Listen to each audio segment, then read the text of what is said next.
আসসালামু আলাইকুম। আমি আজকে আপনাদের সাথে শেয়ার করব আমার মায়ের হাতের পায়েসের রেসিপি। আসলে প্রথমে আমি 1 লিটার পরিমাণ দুধ নিয়েছি এবং কিছু এলাচ, তেজপাতা, তারপর আমি সামান্য পরিমাণ পানি অ্যাড করেছি। তারপর আমি আস্তে আস্তে এলাচ, লং, তেজপাতা এগুলো দিয়ে দিব। দেওয়ার পরে কিছুক্ষণ জাল করব এবং আমার দুধটা যখন হালকা জাল হয়ে আসবে তখন পরিমাণ মতো চিনি অ্যাড করব।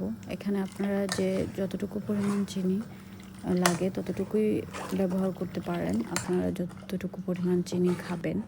তো আমি এখানে 3 চামচ অলমোস্ট 250 গ্রাম চিনির মতো দিয়েছি, কারণ আমার দুধের পরিমাণ একটু বেশি ছিল আর আমি চাচ্ছিলাম যাতে একটু মিষ্টি বেশি হয়।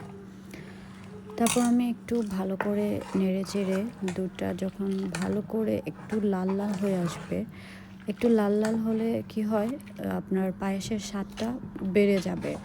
আর যদি দুধ ভালো করে জাল না হয় তখন পায়েসের কালারটাও আপনার সুন্দর আসবে না এবং স্বাদটাও ওরকম পাবেন না।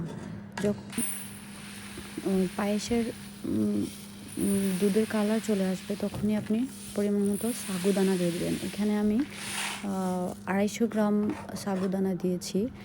সাগুদানা একদম পরিমাণ মতো দিতে হবে, বেশিও দেওয়া যাবে না, কমও দেওয়া যাবে না। এবং আমি সাগুদানা দিয়ে হালকা নেড়ে চেড়ে দিচ্ছি, কারণ নয়তো একটু জমাট বেঁধে যেতে পারে। সাগুদানাগুলো ভালো করে নেড়ে দিলে সবগুলো একদম দেখতেও সুন্দর লাগে।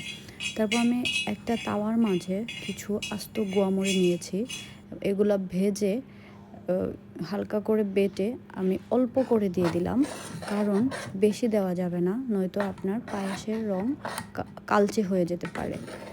সো ফাইনালি এখানে আপনারা দেখতেই পাচ্ছেন আমার খুব একটা সময় লাগেনি, একদমই সিম্পল ঘরোয়া পদ্ধতিতে পায়েস, খুব বেশি কিছু লাগেনি। আজকে আমার বাসায় কিশমিশ ছিল না, তাই আমি কিশমিশ ইউজ করতে পারিনি। তো আপনারা যদি বাসায় কিশমিশ থাকে